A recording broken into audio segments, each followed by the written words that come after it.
When the 116th Congress convenes on Thursday, many of the newly elected members are bringing an anti-Trump agenda and the goal of fundamentally transforming America even farther to the left than Barack Obama tried to accomplish in his 8 years in office. Here are 11 Democrats who were elected in the 2018 midterm elections on promises to resist President Donald Trump's efforts to keep his campaign promises, from replacing Obamacare to building a wall on the United States border with Mexico to extracting the country from harmful trade and climate change agreements. Rashida Tlaib is one of 2 Muslim women who will be serving in the House for the next 2 years.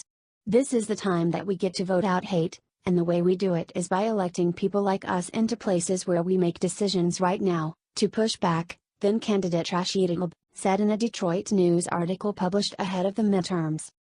"I cannot wait to kick some Trump ass when I get to Congress," said Tlaib, who is a member of the Democratic Socialists of America.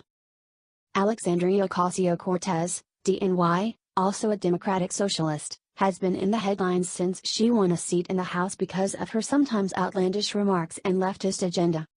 The Atlantic reported on Ocasio-Cortez's speech in December at a Senator Bernie Sanders town hall about her Green New Deal to fight climate change. "This is going to be the New Deal, the Great Society, the moonshot, the civil rights movement of our generation," Ocasio-Cortez said of her climate change plan. "People are going to die if we don't start addressing climate change ASAP," Ocasio-Cortez wrote after the federal government's report on climate change was released in November. "It's not enough to think it's important. We must make it urgent." Katie Hill, DCA, was running a nonprofit devoted to helping homeless people when Trump was elected, and everyone in her office cried over the news, she said. "Hopefully this campaign can be something that's inspiring to people to say, it's not just another politician, it's not just another 60-year-old white man," Hill told a Fox News affiliate ahead of the midterms. The left-wing advocate website reported.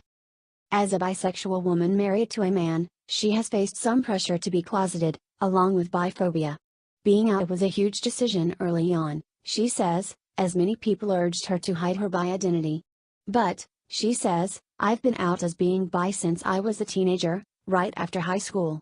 She decided that remaining out was part of being an honest, transparent politician. She remains deeply distressed by Kavanaugh's confirmation. "It's going to be incredibly difficult for us to recover," she says. "It's going to be very hard for us to restore faith in the Supreme Court, and as a woman, I'm going to be particularly fearful."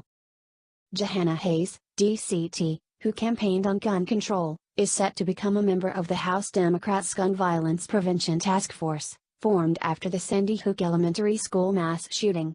Angie Craig, DMN, is married to a woman, with whom she has raised 4 sons, according to her campaign website. She is an advocate of unions, Planned Parenthood, and climate change. "I will fight for campaign finance reform, the right to organize and collectively bargain, reproductive rights, equal pay, and a living wage," Craig said in a statement on her campaign website. "I'll fight to address climate change, immigration reform and work to bring bipartisan solutions back. I'll work with anyone to make things better for Minnesotans and stand against anyone who's trying to hurt us." Donna Shalala, DFL, weighed in ahead of being elected in the midterms on Trump saying he was reviewing the birthright citizenship law. Shalala tweeted that Trump was blatantly attempting to rewrite our Constitution as he continues to stoke hatred and fear.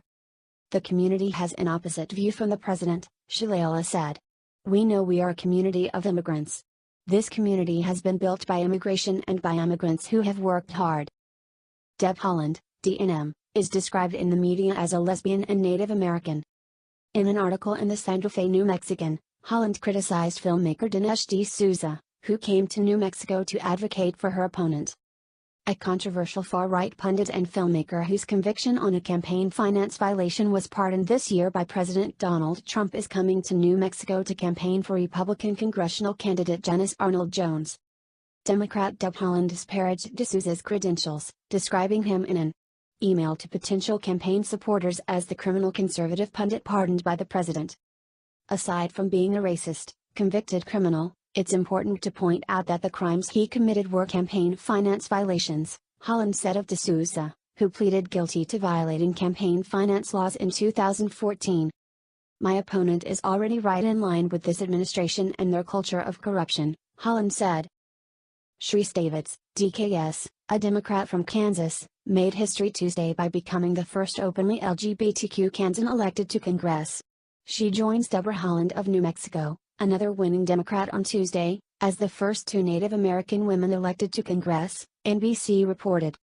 Changing the norm and resetting expectations is the most beautiful thing that came out of this election, I think, said Davids, who was a fellow in the Obama White House. Ilhan Omar, DMN, is the second Muslim woman to be elected to House. She tweeted about her victory on Twitter. The politics of joy won in 2018, and it will be the force that sustains us in 2019. Happy New Year's everyone. In 2019, we are bringing revolutionary love to Washington for the people and environment, Omar tweeted.